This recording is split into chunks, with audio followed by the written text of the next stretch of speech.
This is Smarter Cars, a podcast about autonomous vehicles. Welcome to Season 3 of Smarter Cars. This is your host, Michelle Kairouz. Today we're talking about how to manage the curb and parking in this age of ride-hailing services, micromobility, Amazon and food deliveries, and autonomous vehicles.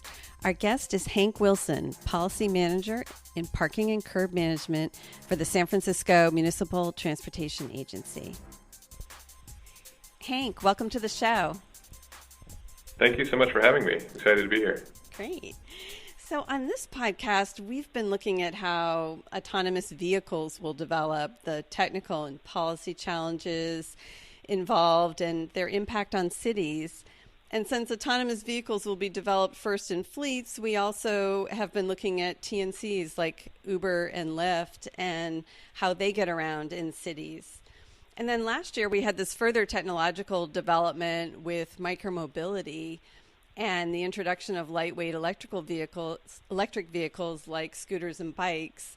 And all of these technology developments together have caused a wider group of people to start paying attention to allocation of space on streets and curbs to accommodate these different modes and reduce traffic. And so that's why we wanted to talk with you today. I'll start by saying we're all armchair quarterbacks now. You guys at SFMTA and other transportation planners across the country have been studying these issues for years and making policy recommendations. And the rest of us have just shown up, and now we're saying, hey, what's taking so long? So I apologize in advance for for being the armchair quarterback that we all are. But it seems like the upside for cities is that you have more people now paying attention and supporting sustainable options, maybe with some urgency. Do you feel like the political winds are shifting a little on that? Well, there's no doubt that transportation, just as a topic, is hot and is much more popular than certainly in the time that I've been working. And the curb especially, and how people get to where they're going, and people, I think, realizing that, oh wow, all these different mobility modes need access because eventually people want to get out of that car or they want to drop off that meal. And so, yeah, I think there's a lot of interest here in San Francisco where I work. There's the sort of cross current of the tech wave now having crested and moving into more of a tech backlash, and a lot of these new mobility services are tech enabled, or they're sort of viewed as part of the tech industry, and so that creates its own political challenges in that a lot of these modes are seen as just making money for tech companies or just serving tech workers, that sort of thing. Yeah, San Francisco is really its own political animal in that way. The politics of it, especially around micromobility, are a little bit crazy, right? Because you have a lot of people who are environmentalists and who have been trying to get people to move away from the car. But then when the electric scooters became available, you had kind of a backlash against it because, oh, they're tech companies. And it's like, really? This is what you've wanted all along, small electric vehicles. So it's kind of a funny place politically, I think. But you guys are at ground zero. I mean, as much as we have innovation in the technology sector in San Francisco, as a government agency, you guys are kind of thrown in the middle of having to do your own innovation in real time in response. So tell us what you're doing at SFMTA, what your role is, and what the program is you're working on. Yeah, so my official title is Policy Manager for Parking and Curb Management.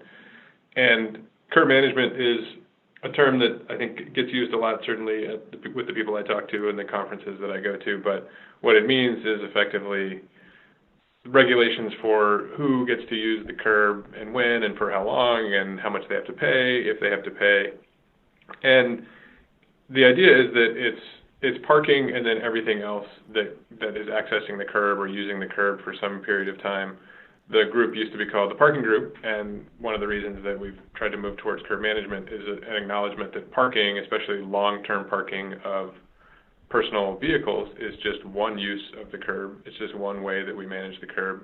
And in fact, in a lot of places, it's probably not the most efficient use of the curb. And so my team's role is to set policy and regulations for the curb. One of our biggest tasks is to create what we're calling a curb management strategy, which will be a policy document that provides guidance both to the public and to project managers about this is how we allocate curb space in different parts of the city. These are how we make our priorities. These are how we decide that this kind of loading or this kind of parking is going to get priority over some other kind of curb use.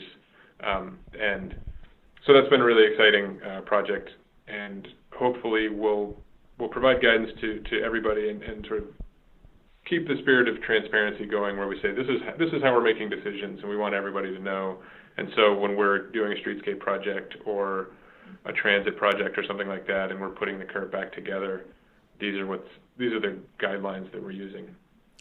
So what are the steps that you have to go through in order to do that? Do you first need to understand all the curb space and have some sort of a digital database or representation of the curbs in the city?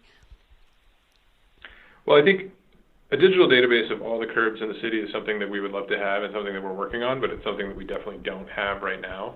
Mm-hmm.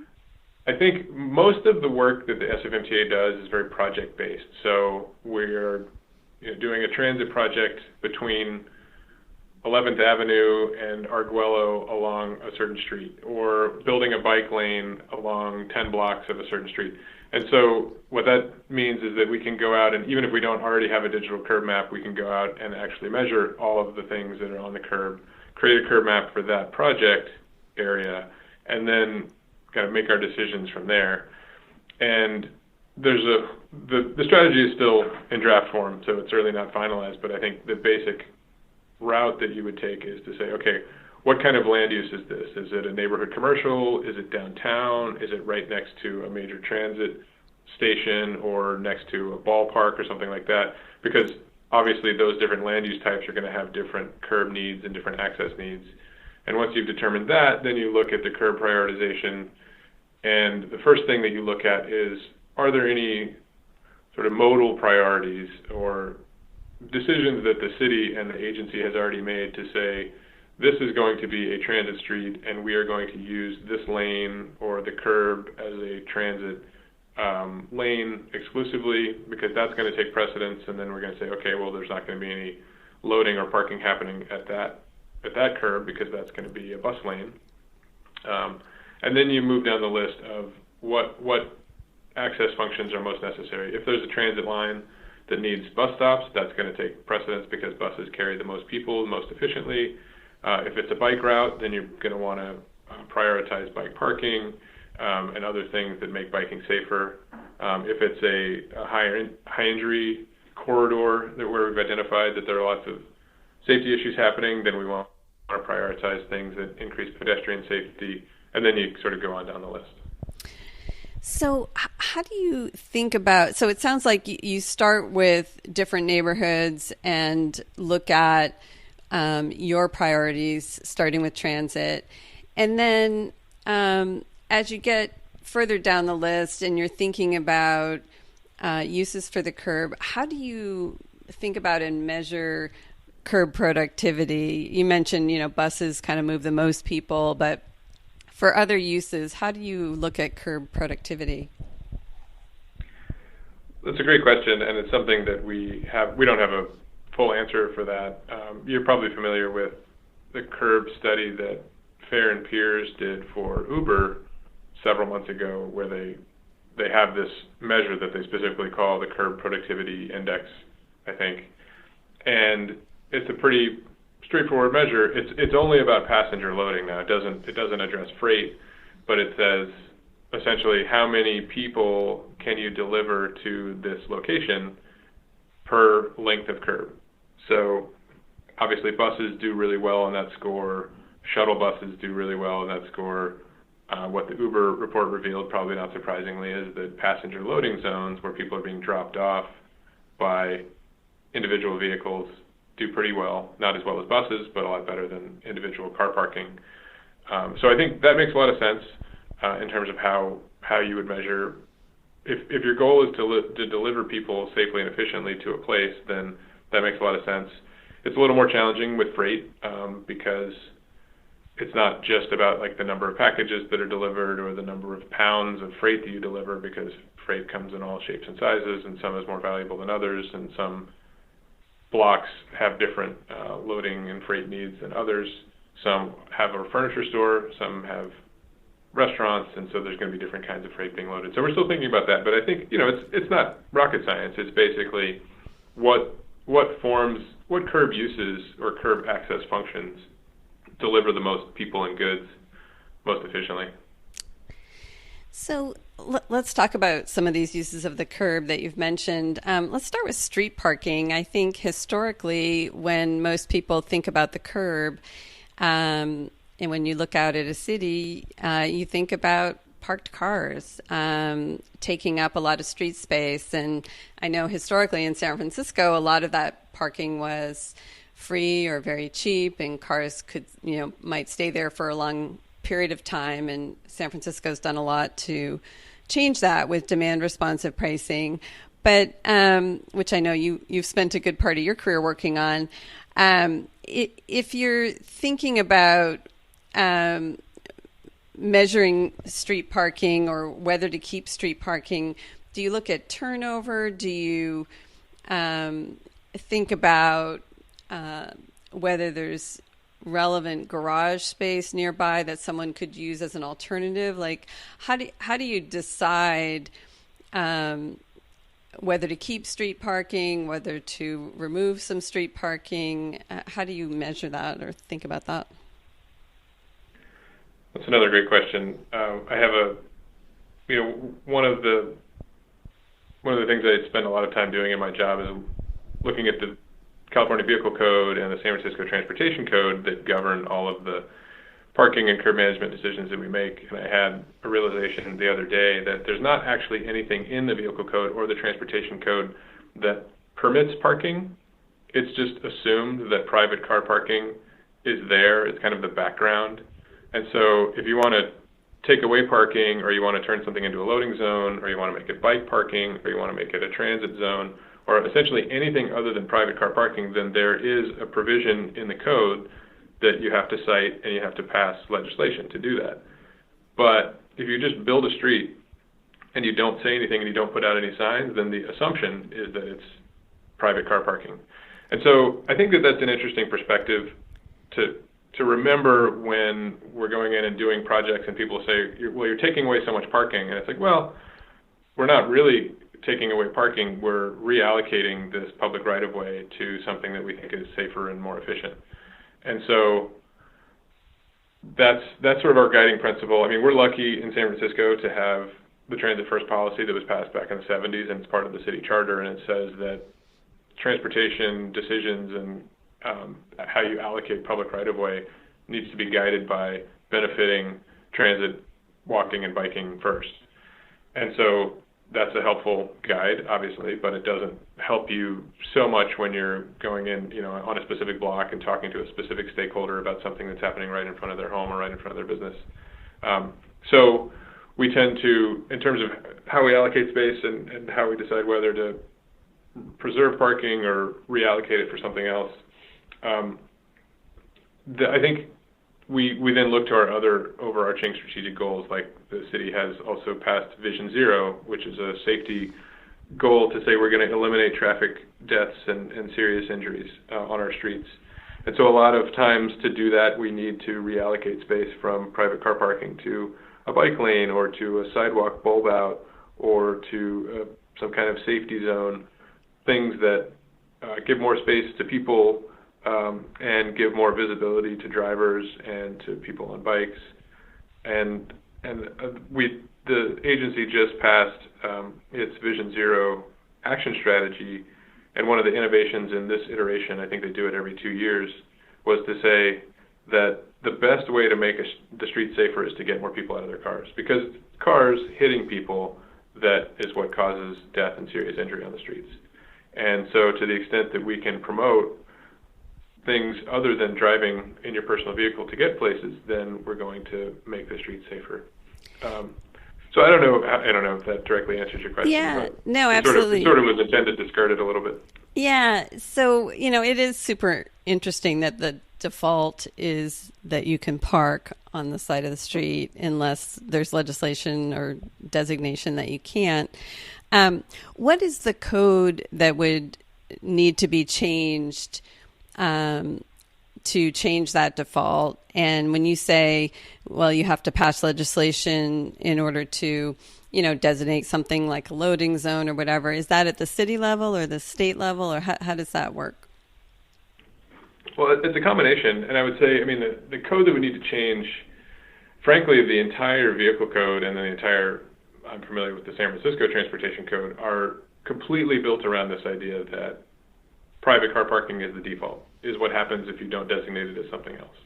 And so it would take a pretty major overhaul of those two sections to really get at this idea that cities have to affirmatively say, we are going to designate parking here. I think depending on which advocate you're talking to, the default should be, maybe if you don't say anything, then that means it's a transit lane, or maybe that means it's a bike lane, or maybe that means it's no parking, and it's going to be a travel lane. And then if you want to designate it as something, either bike parking or car parking or a loading zone, then you need to say that. Yeah, that would be an interesting switch. Yeah, I think it's a real combination. The vehicle code and the transportation code work together. Obviously, the vehicle code dictates where and when cities are allowed to regulate, but it provides a lot of latitude to cities to regulate things like parking meter zones, loading zones, residential permit parking districts, things like that.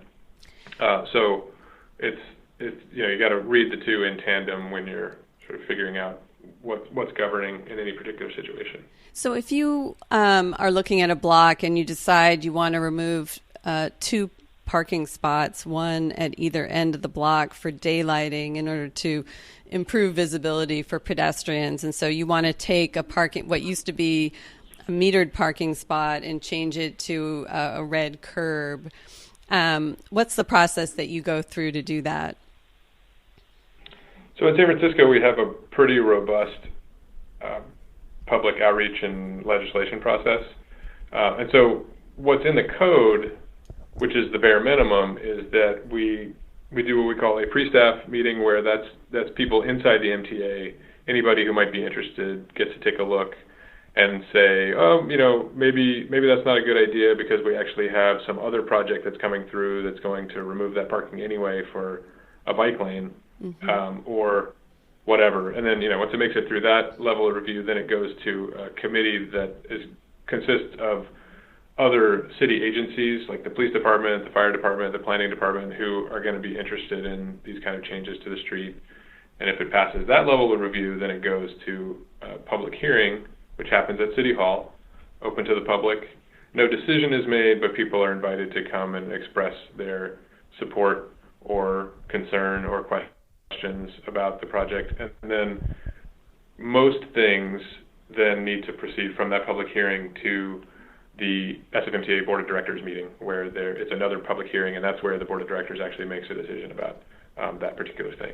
There are a few things that only need to go to public hearing, and then the city traffic engineer, if there's sufficient support at the public hearing, can sign a directive and say, make it so. But most parking changes have to go to the MTA Board of Directors. And the interesting thing about that is that that has changed a little bit in the past year or so. San Francisco is unique in that it has this independently appointed board that governs the transportation agency. And the idea when that was created about 20 years ago was, we want there to be an independently appointed board. All the board members are appointed by the mayor, and we kind of want them to be independent, and we want them to be thinking citywide. We don't want them to be thinking about politics. We don't want them to be thinking about this is going to impact this one particular block, because we want them to be thinking about the network and moving bikes and buses and cars through the city in a safe and efficient manner. But the Board of Supervisors, which is like San Francisco City Council, just passed an ordinance several months ago, maybe a year ago, that gave them the power to review MTA Board of Directors decisions in some cases and pretty much in all cases where we're changing something about parking. Interesting.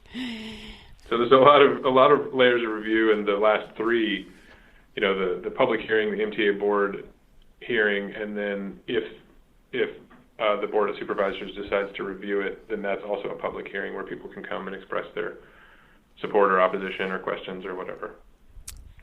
Right.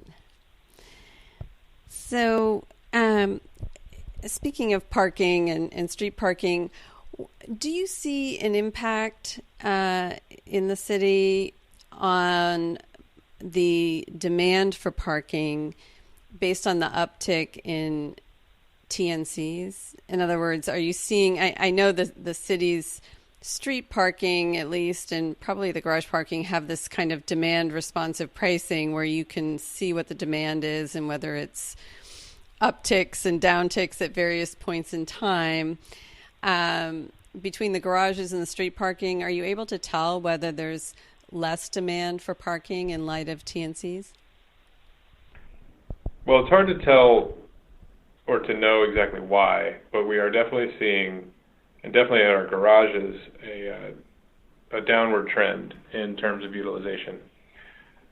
The suspicion is that that's probably because of TNCs and all these other micromobility services that you mentioned. That if you were someone who used to drive downtown from your house or apartment in the city, maybe now you can get on an electric bike or a scooter or take an Uber, and the price differential isn't big enough to make a difference. And so I think that probably has something to do with it. But we're still sort of exploring what we think the overall, the reasons behind the decreases in garage revenue. And on street, we are also seeing reductions in our meter revenue, but I think that's mostly because we are removing meters for other priorities. All these things that I've talked about before, where we're putting in transit lanes and bike lanes and daylighting, bulb outs, other safety treatments that remove a little bit of parking here and there, and the impact has been that we've reduced our revenue, which I think, I of course work for the MTA, so I'm a booster, but I think it speaks to the fact that we're not driven by revenue. I think that's been an accusation that's happened in the past, and I think we can show pretty definitively, no, we're driven by Transit First and Vision Zero. Trying to make the trains and the buses run faster and trying to make things safer is what's driving us. And if that means that we have to take out some meters and lose a little revenue, we're willing to do it. Yeah. Great. Well, let's talk about TNCs, Uber and Lyft, and other ride services. There's been a lot of focus on the increase in traffic potentially from these services, and people thinking in the future that if the services become cheaper with autonomous vehicles and autonomous ride services, that this could be a worsening problem. But it seems like people like to be dropped off. That, if you'd ever asked somebody, before Uber and Lyft, hey, do you think people will use the internet to call a stranger and get in their car? People would have said, that's crazy. But the adoption rate is huge, right? So people like this. People who live in San Francisco want to be able to get around using Uber and Lyft. And in fact, I think for a lot of people who don't really want to have a car in the downtown area or in the city, it's helped them to not have a car. So if people want to use TNCs, it seems like this really does impact the curb and the idea of loading and unloading. So what are you looking at with respect to the curb and this productivity point about pickups and drop-offs? And are you thinking about pilot programs, or how are you trying to figure out, how to accommodate the idea that people want to be picked up and dropped off at the curb? Yeah, I think that's really the core of what the curb management team that I lead is tasked with doing, and I think I view, I have a lot of thoughts and opinions about Uber and Lyft generally, and why they've found popularity and whether they're benefiting cities and the transportation sector in general. But as the transportation regulator in San Francisco, I think one of our main tasks is to say, well, this is what's going on out on the streets right now, and so we need to do things to make sure that it's as safe and efficient as possible. So we can work on, if we have opinions about, and I think the agency certainly does, and it's made that very clear with filings that it's made with the California PUC and others in terms of that we think that people should be taking taxis instead of TNCs. But they're a major part of the transportation system, and so we need to deal with it. And so, yeah, I think the main task that the main way that we want to address all of this loading demand is, one is that we do point out the loading demand is not totally new, and double parking is not a new thing. It's something that's been happening in San Francisco for a long time. It's something that's been happening in big cities for a long time. I remember visiting New York when I was a kid, and I thought it was so cool that people just stop wherever they want, and no one seems to care, and everyone just goes around them. Right. But it's obviously TNCs and what we call courier network services, or these on-demand delivery companies like Postmates and DoorDash and Caviar and all the rest have really brought to the forefront that loading is an important issue. Double parking has major impacts. And so our take is we need to just start to be more holistic and strategic about how we allocate curb space. And so we need to go in and do corridor-based or location-based curb management planning, which is not something that the agency has done in the past. I think the SFMTA has been pretty far out in front, actually, in terms of curb allocation. We have an entire team. It's called our Color Curb team that's dedicated to the different colors of the curb, which in California you can designate different kinds of loading or different kinds of parking based on what color you paint the curb. And so we've been doing that for a long time, but it's very application-based. It's very request-based. In fact, it's all request-based. And so if it's dependent on a business or an individual or a nonprofit or a school or whoever coming to us and saying, we think we need a loading zone, or we think we need a short-term parking zone in front of our particular parcel. And then we'll review that and we'll allocate it if we think it's correct. But that's not the most efficient way to go about it. And it also ignores all the times where maybe there's a lot of loading happening in front of a business, but they don't know that they can come to us and ask for it, or they don't want to. They don't have time. Or the loading is happening in a place in front of a business that's closed because people are getting out and going to the business next door. So we need to be actively out there, gathering data, taking input from the community about where this needs to happen, and then going out and actively planning. And then what we do when we actively and sort of holistically plan the curb is that we try to make some common sense rearranging. Again, it's not rocket science, but and we're collecting data to justify all these assumptions. But the idea is that a 20-foot truck loading zone that's right in the middle of the block isn't that useful. And you've probably seen it. I know I see it all the time, where a truck is double parked next to an empty loading zone, and it's because they couldn't get in. So if we put that 20-foot loading zone at the far side of an intersection where they can use the intersection to pull to the curb, then they're more likely to use it. If we make it 40 feet instead of 20 feet, they're more likely to use it. If we put commercial loading zones next to passenger loading zones, then they're more likely to get used because they're more likely to be clear and give more space for people to pull over to the curb. Just things like that, where going in and essentially planning rather than just reacting. And, as you're saying this, and, I've worked downtown in San Francisco for 25 years. And, when you look at the needs, there's a lot of one-way streets, like Battery and Sansom and things like that. And you have trucks, you have the FedEx truck pulled over, you have an Uber pulled over, and they're double parked because there's street parking on either side of those streets. Have you guys thought, you're talking about kind of this holistic approach, and instead of doing piecemeal, can we just, kind of take a step back and look overall? Have you thought about doing something, even as a pilot, a little more sweeping, like let's take, every other block, every other street in the financial district, and just remove all of the street parking and make all of it for, FedEx and UPS and pick up and drop off, and and on the other side, put in a bike lane and just take those 2 extra lanes on these streets that are being used for parking cars, and just use them for, it seems like there's so many uses that you're describing that we need for the street.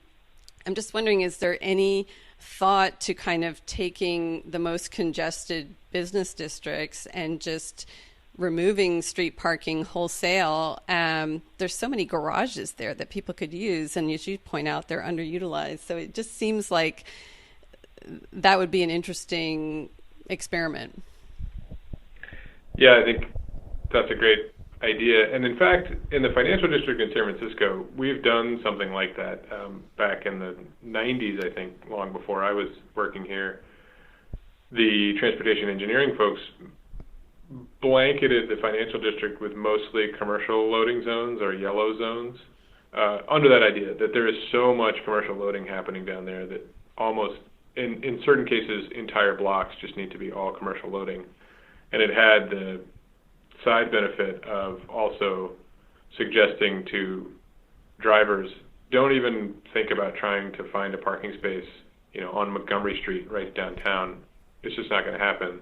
You should go straight to a garage, or you should take Muni or take BART to get to the financial district. So we've already done some of that, especially in the financial district. But yeah, I think it's a really good idea to start to, I think I tried to trot out this idea of like curb geometry or something like that, and it hasn't really caught on. But that what if everyone who drove around in San Francisco just knew that in neighborhood commercial districts, the first 100 feet of every block are loaded. And so you just know that's where you go if you want to drop somebody off or pick up your meal or whatever. And if you miss it, if you don't see it on the first block, don't worry. As soon as you get to the next block, there's going to be another 100 feet for you to load. I think that's a really interesting idea. What we want to do is we want to test some of these assumptions before making those sort of dramatic changes, because there is a lot of, like I said, all of our projects, all of the stuff that we do is project based, and it's all very stakeholder engagement focused. And when you're talking to a specific business or a school or whatever, they're very concerned about, well, we need the parents to get right here, right in front of our school, or my customers or my delivery folks need to be right here, and if you put them down the street, it's not going to work. We think that it probably could work, and in fact, that's probably what's happening in a lot of times, because to the extent that right in front of their business is just private car parking, then those cars probably aren't moving all day, and the delivery folks have to go down the street anyway. Yeah, but I think we need to test it out, and we need to demonstrate that people will get dropped off and then walk a quarter block back to the restaurant that they're going to or something. And so we're trying to test it out in smaller areas, and if it proves true, then I think we would start to do it on a larger scale. Yeah, well, I vote Battery, Sansom, Montgomery as prime candidates. Yeah. But, there are a lot of decisions that the city makes that are unpopular at the time, like getting rid of the Embarcadero Freeway, for those of us who were here then, that were just the right thing to do. And so, this whole thing about public hearings and whatever, that's fine. But at the end of the day, if it increases safety and enables traffic to flow freely, I think at some point the city just, has to make these decisions regardless of what, 2 individual business owners on a block, have to say about it, because they don't actually know, what's better for them. Who knows? A lot of times when you open it up and you have bike traffic, the business goes up for these people. So it's, I don't know. It's frustrating Yeah. for those of us who are not in government, who are looking at these things and saying, wow, can't we just try it? But speaking of which, and frustration, let's talk about protected lanes. This is been a big issue in San Francisco, and I know in a lot of other cities, particularly this year with the explosion of micromobility. A number of people who would like to ride an electric scooter, who maybe have never been cyclists before or used those lanes, are now asking, what can we do to have this protected lane established, whether it's a parking protected lane or with the little plastic sticks in the ground. So many people have been advocating for so long for more infrastructure in this area. But I feel like with micromobility, there's kind of a tipping point with more people who would use it. I guess maybe it's a chicken and egg thing here, but I think more people would use such a lane if it were protected. How are you thinking about that, and how should people advocate who are in support of this type of infrastructure? Mm-hmm. Yeah, I think the protected, especially, we call them bike lanes, but you're right that they really would function as bike lanes or scooter lanes or who knows automated, what comes next. Or powered skateboard lanes or whatever. Yeah. As they do now in San Francisco. I ride my bike around and I now share the lane with all these other types of mobility services. But I think, I'm not a bike planner, but I think that to your earlier point, the way we make decisions is still very focused on public meetings and who comes out, who sends an email. So I think that if there is a project that you a person who wants to use this lane is excited about, then you need to come to the meeting and express that support. And you need to get your friends to come to the meeting and express that support, and also demonstrate how, you use the street, you stop on the street, you park your scooter, you get off, you go to the businesses, you spend money. I think to really get that message across that this is actually, we talk a lot about, you mentioned the chicken and the egg, and I think there is that if you build it, they will come concept with all sorts of transportation. And it's true with cars too. If you build a new freeway, it just fills up right away because now there's just more ways to get around. And so if you build bike lanes, then people will use them. If you run more buses, then more people will ride the bus. And if you make the bike lanes and the ways to travel safer and more efficient, then people will use it. And we also have this concept of moving away from vehicle throughput to person throughput. That if people complain that, you put a transit lane, you put a bus lane on this street and now traffic is backed up. But if you look at the number of people who are able to move through that corridor, it's gone significantly up because the buses carry many more people than the cars. And the same is true for scooters and bikes and everything else. That you can move a lot more people through a place or to a place on those modes. And I think that's a framing that is helpful, but yeah, I think it's still very much about coming to public meetings, making your voice heard as a way to advance projects, and supporting advocates who do a lot of great work around pedestrian safety, biking, things like that. Yeah, I saw the SFMTA recently implemented kind of a quick build strategy, because I think the other frustration that folks have had is that, SFMTA is identified, as you pointed out, sort of these project-based, neighborhood projects where they're going to do a bike lane or, a combination of improvements. Valencia Street would be one.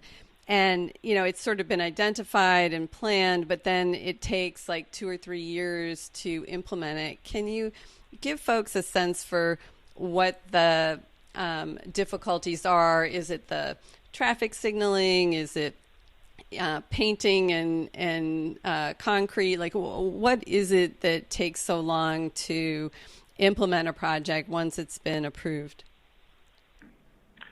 Yeah, I think a combination of things, and frankly, I do think that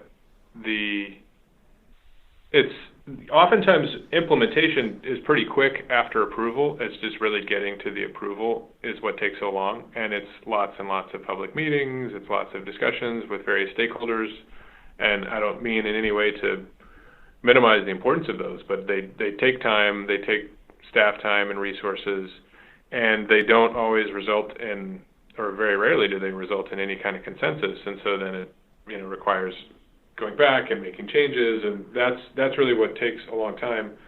But then, yeah, I mean, there are, especially with more intensive capital projects, there are, if you have to pour concrete or if you have to jackhammer up concrete, that takes time. It also requires a lot of coordination, making sure that you're keeping traffic moving through a place. We can't just shut streets down for months at a time to do work. And yeah, traffic light changes actually are really pretty complicated and take a lot of money and a lot of time. I'm also not a traffic engineer, so I don't know. I can't speak to the specifics of that. But there's all sorts of really detailed engineering issues that come up, especially when you're pouring concrete, because streets generally have I'm getting really in the weeds here, but these are the kinds of things that I find fascinating, where I think the same thing, like, why does this take so long? And then I'll talk to the project manager and they say, well, that street has a crown on it, which is designed to funnel the rainwater into the storm drains. And if you want to put a passenger boarding island or a floating curb or something like that, then that completely changes the crown of the street. That completely changes where the rainwater is running off to. And then you have flooding at that business next door because the storm drain is not accepting the water anymore. And if you want to move sidewalks or anything like that, then that's a major, major utility effort, because you have to move storm drains, you have to move telephone poles, you have to move everything that's on the street or next to the street. So there's a lot involved in streetscape work. They definitely, I've been really impressed with our Livable Streets team, which is the bike planning and implementation team. But they've made some major improvements and sped things up, including just simple stuff like realizing that we don't have to excavate down like a foot to pour new concrete, which it was the sort of the traditional city way, and it's probably the absolute safest and number one way to do it. But they realized, if you just pour concrete on top of the asphalt, that concrete's not going anywhere, and so that's a lot faster. Things like that, like right. If we put little cutouts in the floating curb, then the water can still get through, but it still provides the protection that we need, and so we don't have to recrown the street. Just coming up with ways to make these things work a little faster. And how much would you say of the difficulty in getting these projects completed is based on kind of a budget concern or a lack of funds versus just the complexities around approval and actual implementation? Like, is there a money problem here? There's definitely a money problem when it comes to the major transportation infrastructure investments, like things like a second BART tube, or like buying new train cars and making major upgrades to train stations and train boarding islands and all that kind of stuff. That stuff is really expensive, and we have very limited funds for it. I do think one of the reasons I like working in curb management is that it's mostly just paint and signs, and there's a lot of really cool stuff you can do with paint and signs, or the safe hit posts that you talked about earlier, that are super cheap. And so for those projects, most of the time and the effort is the public outreach and the stakeholder engagement and all that. It's not that expensive. That's one of the things that makes it attractive. But for the larger scale changes, like if we're trying to build a new light rail line or a new subway line, those things are extremely expensive, and I think we're always lacking in adequate funds for that. So with respect to things like, the protected lanes, where you're saying, it's mostly just paint and things that are not that expensive, it seems like it's a huge safety issue for the city, right? We've seen all these fatalities this year, a number of collisions. If the city needed a fire hydrant in order to keep buildings safe, I don't think they'd go out and ask permission and public hearings and everything to make sure everybody agreed on, okay, we can put in a fire hydrant that, is going to save your building. I think you would just do it. And so at some level, I just wonder if the city is going to decide that this is such a safety issue as more and more people are riding these micromobility devices that, maybe there has to be a different process for things that really impact safety. And so it's kind of an interesting problem to say, well, it's going to take 2 years because we have to have public hearings and accommodate everybody's concerns. But in the meantime, people are dying. Yeah, I don't have much to add to that. I think it's a great point. And I think, the quick build stuff that you mentioned and just the passage of Vision Zero generally, I think we're getting there. People are realizing this is a safety issue, and if 35 people die, that's 35 people who died. And if 35 people died some other way, and something that we could change about our city, we would say we have to change that. Right. And so it's a major public health issue that I think people are more and more realizing should be paramount. All right, people, write to your public officials, Right. but not to Hank. Well, Hank, thanks so much for coming on the podcast. Really appreciate you coming on and having this discussion with us. Yeah, I really appreciate it. Thank you so much for having me. It was fun. All right, take care. Thanks again to Hank for joining us.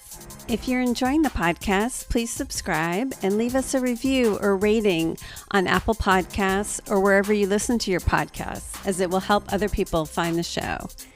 For our show notes for this episode and all of our other episodes, please see our Medium publication called Smarter Cars. Thanks for listening. We'll see you next time.